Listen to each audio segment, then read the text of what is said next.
Hey everybody, welcome to the Sovereign Health Podcast. My name is Andy Schoonover, and we're on a mission to inspire radical personal responsibility for both the financial and physical aspects of your health. Hey everybody, this is Andy.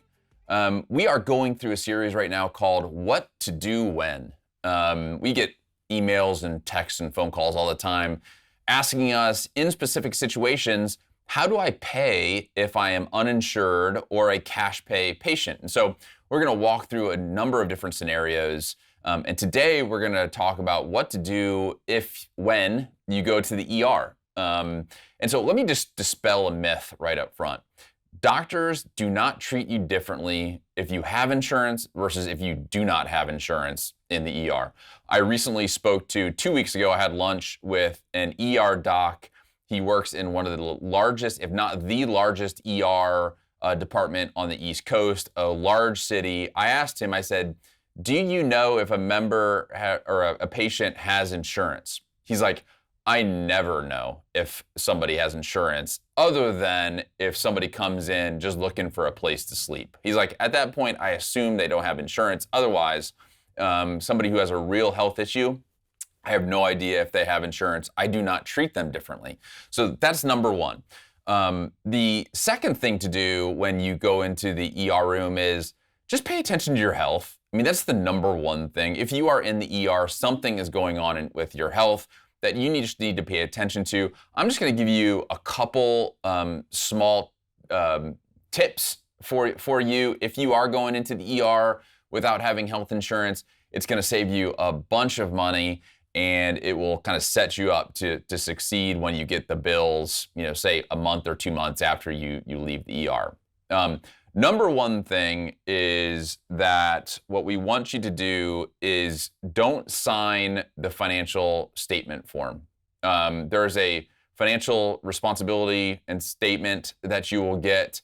Either you will have to fill it out or somebody who comes with you to the ER will have to fill it out. And basically what it says is that you will be fully responsible for all the costs, regardless of what they charge you. And we say don't sign it.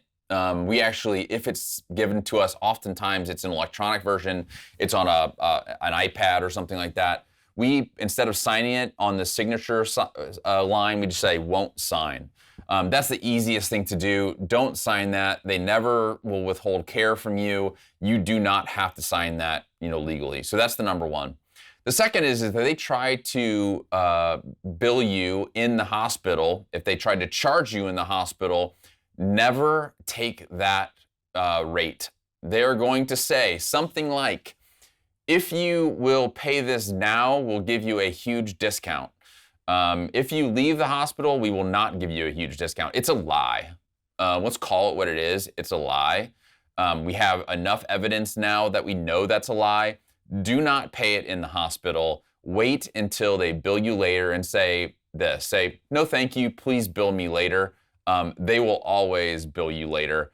We have not heard one case in which they won't.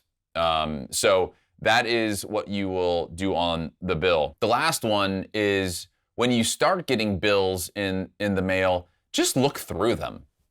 Just look through them to make sure that what they're actually billing you was the services they provided. Now, this is not always easy. If you're a member of Crowd Health, you can send that to us and we'll take a look at them for you. We'll walk through these bills with you. If you're not a member of Crowd Health, just look through them, look at the descriptions, and oftentimes what you will want to do is follow up with the hospital and tell them, give me a detailed line item or itemized bill, because oftentimes what they'll give you is they'll give you these very summarized bills that don't tell you a lot. And let me tell you why you need to get an itemized bill. When I was in the hospital, like I said, a few months back, they charged me 6 times for an occupational therapy visit, whereas the occupational therapist was in there once for 10 minutes. They charged me 6 15-minute visits at almost $400 a visit. So it's things like that that you can look at that are very, very obvious. And sometimes they're not very obvious. But again, if you're with Crowd Health, we will take a look at those things. But you want an itemized bill when the hospital starts sending you these things. So hopefully that helps you a bit about what happens when you go to the ER. If you are in the ER, again, just pay attention to getting better. And that's the most important thing. So we hope that you enjoyed it. Hope you learned a little bit. If you want to come in and hang out with us, go to joincrowdhealth.com to live delightfully uninsured.